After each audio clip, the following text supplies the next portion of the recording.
I want to beg you, don't insult everybody who doesn't support Raila for the sake of wanting to profile him as a bad leader. When Musalia Mudavadi was with Raila in 2007 and they delivered him the coalition government, there was absolutely nothing wrong with Musalia Mudavadi. When Musalia actually ceded his ambition in 2017 and even allowed himself to chair the campaign team of Raila Odinga, Musalia was a very good man. So why has he become such a bad man? Because he's working with Ruto today. Let us accommodate. He has acquired bad habits. Can I start? That's what I say. Okay. You have your floor. Let us accommodate each other, even when our opinions are diverse. Okay, Prof. I think, Trevor, let me just say that when I talked about bottoms up, I was referring to the dance by Honorable Manga. That was quite a demonstration with the bottoms of bottom. but let me say this. On Musalia Mudavadi. Musalia Mudavadi should be the last person to lecture Baba on leadership. The last person.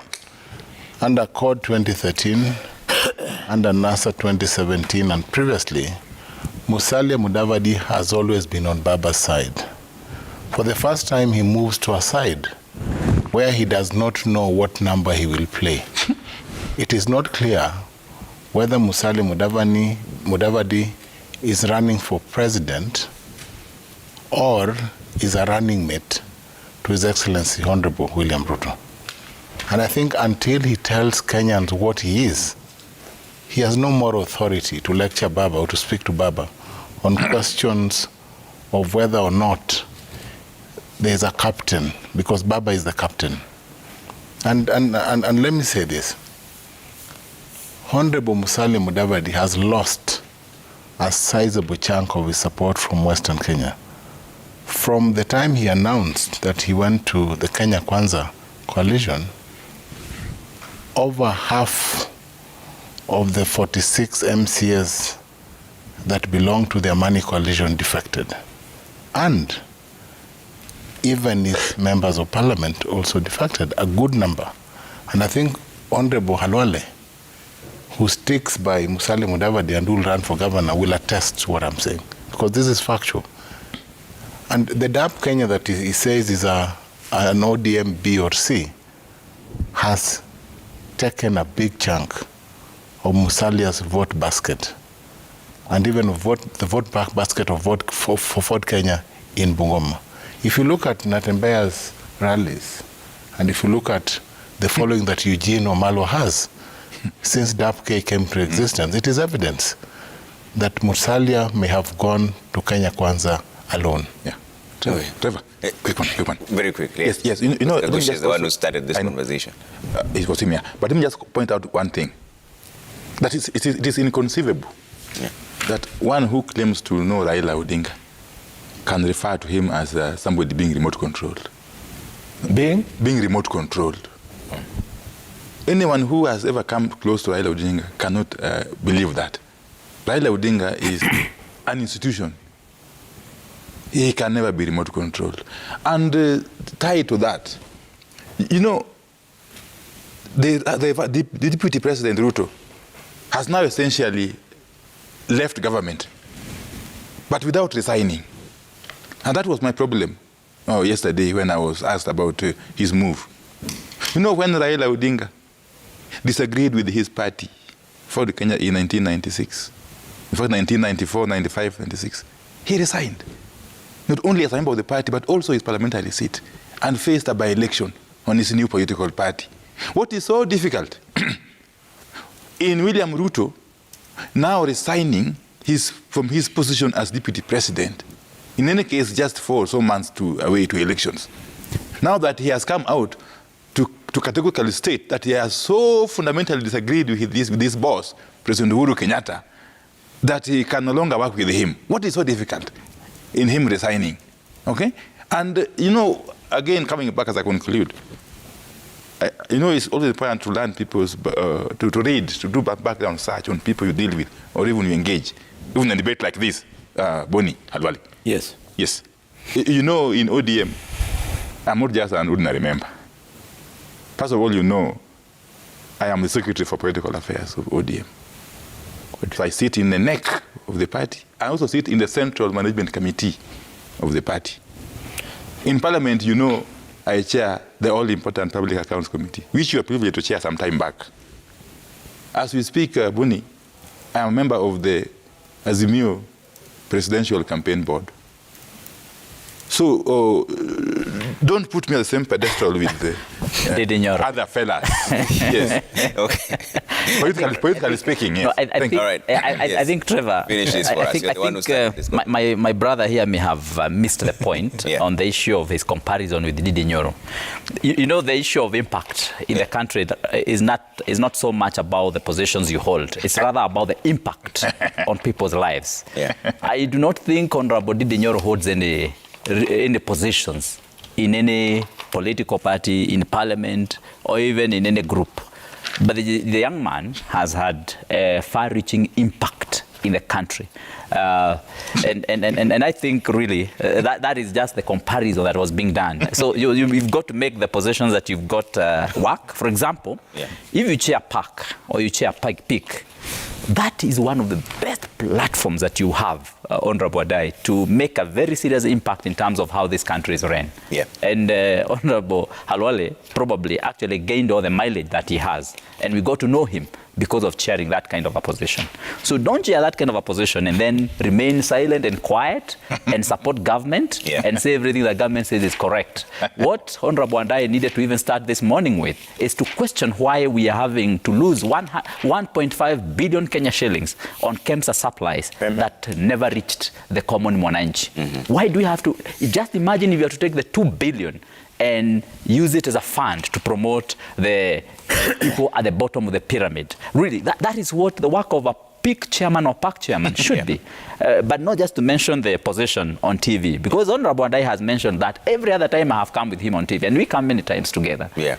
Now, the issue of Honorable Raila Odinga being captured by the state really is something that is so evident and so clear.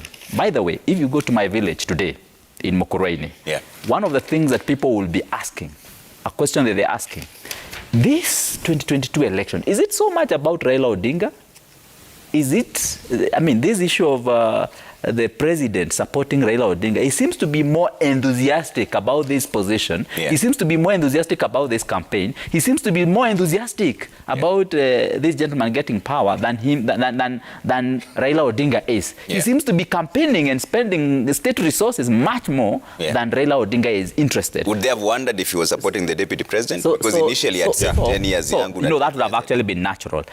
So what people are actually wondering in my village today, is this election really about Raila Odinga or is there something else? And then it was made worse in one of the NDCs where the president said that wacha tumalize hii mambo ya elections turudi kwa kazi. And then people wondered, what are you saying? Isn't it time to retire and let now a new administration take over? And so that is clear that this election, Raila Odinga is not as enthusiastic as the people who are actually supporting him. And so it's clear there's another different and hidden agenda about this election in 2022. Okay. Gentlemen, we have to leave it there for now. Let me bring up the feedback and then close this discussion right now. Let's bring up the feedback really quick. We've run out of time, Honorable Halwale, but let me read the feedback, then I'll give you 1 minute. I'll give you 1 minute to respond really quick. Sawe says, John Kagusha, the DP, have been in your village more than 8 times, but he has not been to my constituency in his backyard since 2017. Farmers are surviving, but he doesn't care. According to UDA, some areas are better empowered than others, okay? Let's see, Nyamwea says, if it is true there's an excess use of state agencies against those supporting Ruto, how come Speaker Kagusha, who is in studio, has not been arrested or charged with falsified charges because he supports Ruto? Let all those involved in corruption carry their cross. Okay? Felix Mushika says, one of the reasons people hate politics is that truth is rarely a politician's objective. Elections and power are. There's more than meets the eye in both Moses Kuri and Sabina Shege's confessions. It's a man-eat-man society. Okay?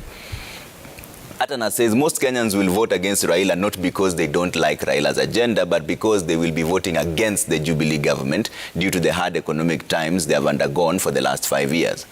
Okay? Jakawino says, why is Halwale not targeted by KRA, DCI, and yet he is in UDA? Does it mean that he is partly Azimio from his argument? Okay? Bobo Tieno says, why aren't Tom and Opio talking about President Uhuru's backyard where his MP, Senator, and number of MCAs have left him only punching on Musalia Mudavadi's side? Gashe says, Moses Kuria has essentially embarrassed the DP by telling him to his face that he is a product of a rigged election. IEBC must look into these claims. Kiprona Abraham says the August 9th results will not be determined by the number of political parties supporting a presidential candidate. It is the number of votes one gets from the electorates.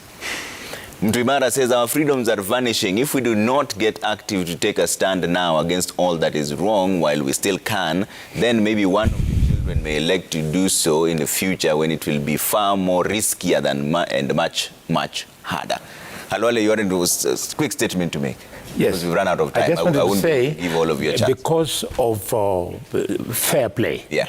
Since Musalia is not here, yeah, and he has featured, allow me to make 2 comments about him. Okay.